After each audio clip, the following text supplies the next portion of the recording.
कक्षा 7 का science chapter number 8 जीओ में श्वसन। तो जीओ में श्वसन किस प्रकार से होता है, उससे रिलेटेड कौन कौन से प्रश्न इस चैप्टर से बन सकते हैं, आइए इस वीडियो के माध्यम से हम लोग देखते हैं, जो कि आपका अभ्यास प्रश्न है। पहला प्रश्न यहाँ पे दे रखा है, निम्नलिखित में सही विकल्प छांटकर अपनी अभ्यास पुस्तिका में लिखें।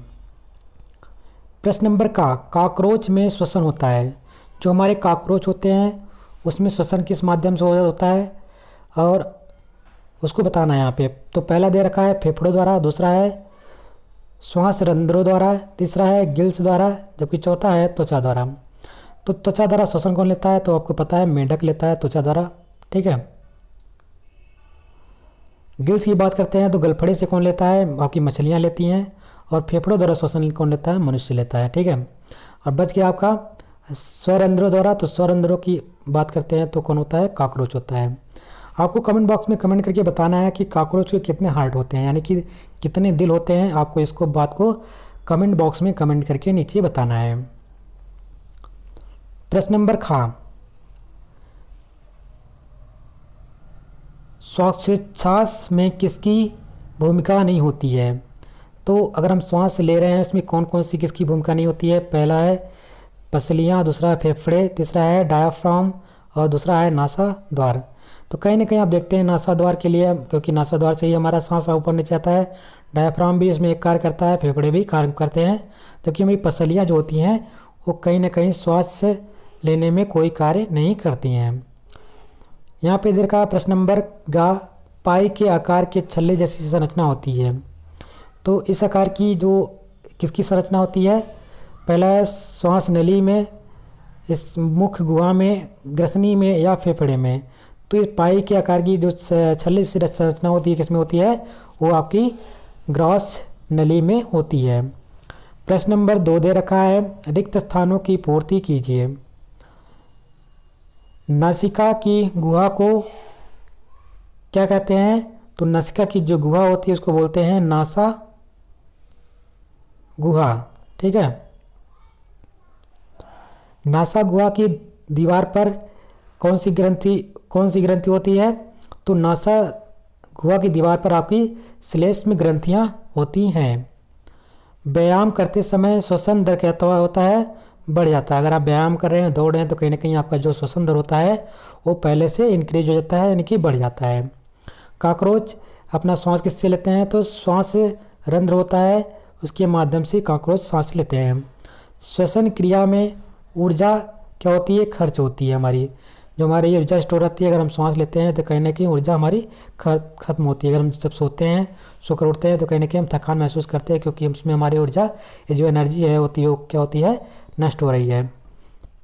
निम्नलिखित कथनों में सही कथन के सामने सही और गलत कथन के सामने हमें गलत का निशान लगाना है। पहला प्रश्न यहाँ पे दे रखा है, पहला कथन है, अत्यधिक व्यायाम करते समय व्यक्ति की श्वसन दर धीमी हो जाती है। बात बिल्कुल गलत है।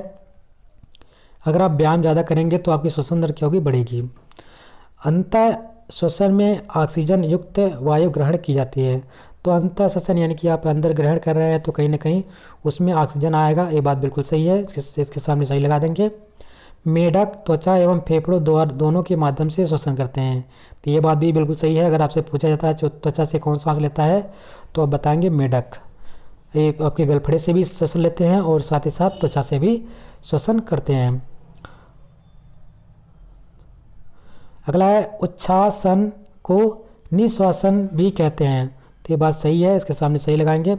पेड़ पौधों रंध्रों द्वारा श्वसन करते हैं, ये भी बात बिल्कुल सही है। जो पत्तियों में रंध्र पाए जाते हैं उसके माध्यम से कार्बन डाइऑक्साइड को ग्रहण करते हैं और अपना श्वसन कंप्लीट करते हैं, यानी कि सांस लेते हैं। यहाँ पे सही विकल्प का यानी कि सही का मिलान करना है आपको। स्तंभ का दे रखा है, स्तंभ खा दे रखा है। स्तंभ का में है, अंतः श्वसन में आपका क्या होता है, ऑक्सीजन ग्रहण की जाती है। श्वासोच्छ्वासन में क्या होता है कि कार्बन डाइऑक्साइड छोड़ी जाती है। निश्वसन में क्या होता है कि अंतः श्वसन प्लस उच्छ्वसन होता है। वक्ष गुहा में क्या होता है कि फेफड़े स्थित होते हैं। प्रश्न नंबर 5, निम्नलिखित प्रश्नों के उत्तर लिखें। श्वसन किसे कहते हैं? उत्तर में लिखेंगे वातावरण की ऑक्सीजन युक्त वायु को नाक से फेफड़ों तक पहुंचाने और फेफड़ों की कार्बन डाइऑक्साइड युक्त गैस वायु को नाक द्वारा शरीर के बाहर निकालने की पूरी प्रक्रिया को श्वसन कहते हैं। प्रश्न नंबर खा है, श्वासोच्छ्वास से आप क्या समझ सकते हैं? उत्तर में लिखेंगे वातावरण की ऑक्सीजन युक्त वायु को नाक से फेफड़ों तक पहुंचाने की क्रिया अंतः श्वसन या श्वसन कहलाती है। इसके विपरीत फेफड़ों की कार्बन डाइऑक्साइड युक्त वायु को नाक द्वारा शरीर के बाहर निकालने की प्रक्रिया को उच्छ्वसन या निःश्वसन कहते हैं। अंतःश्वसन एवं उच्छ्वसन की क्रिया संयुक्त रूप से श्वासोच्छ्वासन कहलाती है। श्वासोच्छ्वास एवं श्वसन में अंतर स्पष्ट कीजिए। उत्तर में लिखेंगे श्वासोच्छ्वास में अंतः श्वसन एवं उच्छ्वसन की सम्मिलित क्रिया होती है, जिसमें ऑक्सीजन को नाक से फेफड़ों तक पहुंचाया जाता है और फेफड़ों की कार्बन डाइऑक्साइड को नाक द्वारा बाहर निकाला जाता है। यह प्रक्रिया श्वसन क्रिया का अंग मात्र है। श्वसन क्रिया में अंतः श्वसन द्वारा ली गई ऑक्सीजन रक्त के माध्यम से प्रत्येक जीवित कोशिका में पहुंचकर उसमें उपस्थित भोज्य पदार्थों को विखंडित करती है। इसके परिणाम स्वरूप ऊर्जा बनने के साथ साथ कार्बन डाइऑक्साइड बनते हैं, जो निःश्वसन द्वारा शरीर से बाहर निकलती है। यह संपूर्ण प्रक्रिया ही श्वसन कहलाती है। प्रश्न नंबर 11, मानव के श्वसन अंगों का सचित्र वर्णन कीजिए। इस क्वेश्चन को विद्यार्थी स्वयं करेंगे, को आप इसको अपनी बुक से बना लेंगे फिगर को और वहाँ से उसका वर्णन पूरा करेंगे। पौधे किस प्रकार श्वसन करते हैं? उत्तर में लिखेंगे पौधों की पंक्तियों में पत्तियां जो होती हैं उनमें क्या होता है, सूक्ष्म छिद्र होते हैं, जिसे हम क्या बोलते हैं, रंध्र कहते हैं। रंध्रों से ऑक्सीजन तथा कार्बन डाइऑक्साइड गैसों का आदान प्रदान होता है। कार्बन डाइऑक्साइड गैसें लेती हैं और हमें ऑक्सीजन गैसें देती हैं। प्रश्न नंबर 6, रात्रि में वृक्षों के नीचे क्यों नहीं सोना चाहिए? हमको मालूम है रात्रि के समय क्या होता है कि जो पेड़ पौधे होते हैं दिन में सूर्य के प्रकाश में प्रकाश संश्लेषण करते हैं। इस क्रिया में वे ऑक्सीजन का उत्सर्जन करते हैं और अगर हम बात करते हैं और कार्बन डाइऑक्साइड क्या करते हैं, ग्रहण करते हैं। लेकिन रात्रि में जब ये सब उल्टा हो जाता है, रात्रि में क्या होता है कि जब प्रकाश संश्लेषण की क्रिया नहीं होती है तो ऑक्सीजन की मात्रा वातावरण में कम हो जाती है तथा कार्बन डाइऑक्साइड का वृक्ष द्वारा उपयोग नहीं होने से इनकी मात्रा वातावरण में बढ़ जाती है। कार्बन डाइऑक्साइड एक दूषित गैस है। इसके कारण मनुष्य बीमार हो जा सकता है या उसकी दम घुटने से मृत्यु हो सकती है। इसी कारण रात्रि में पेड़ के नीचे नहीं सोना चाहिए। रीज़न क्या है कि दिन में तो प्रकाश संश्लेषण क्रिया होती है, जिससे क्या होता है कि वो जो कार्बन डाइऑक्साइड वातावरण में है उसको अवशोषित कर लेता है और ऑक्सीजन दे देता है। लेकिन रात में उसको प्रकाश नहीं मिल पाता है तो क्या करता है, प्रकाश जो पेड़ पौधे होते हैं वो कार्बन डाइऑक्साइड को लेते भी नहीं हैं और ऑक्सीजन निकालते भी नहीं हैं।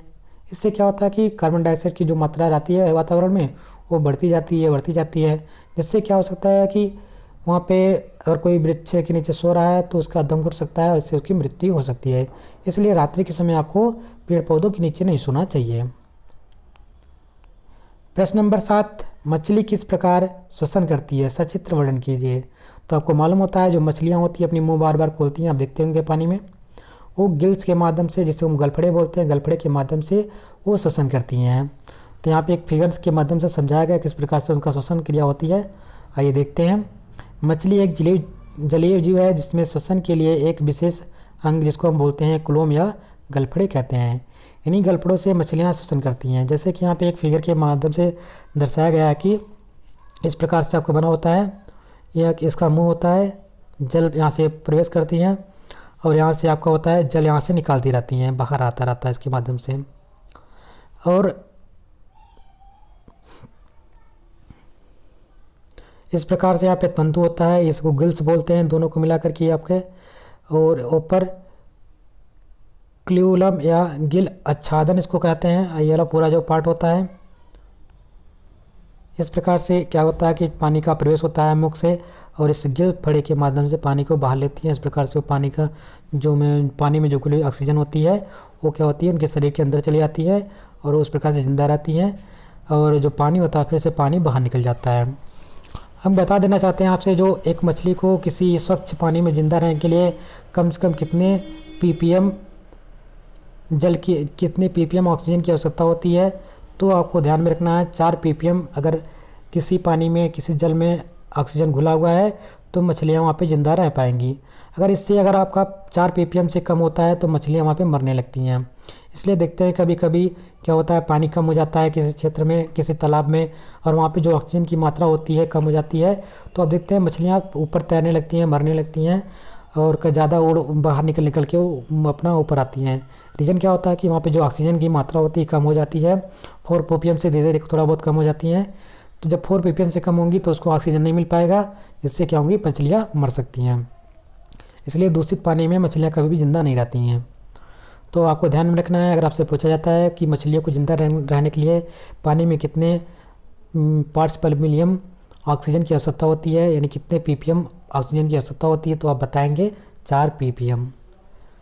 तो आपका चैप्टर यहीं पे कंप्लीट होता है। आशा करते हैं आपको ये वीडियो अच्छी लगी हो। अगर आपको ये वीडियो अच्छी लगी है तो उसको लाइक कर दीजिएगा। चैनल पे अगर आप नए हैं तो चैनल को सब्सक्राइब कर लीजिएगा और वीडियो को शेयर कर दीजिएगा। मिलते हैं अगले वीडियो में, तब तक के लिए नमस्कार, जय हिंद, वंदे मातरम, थैंक यू।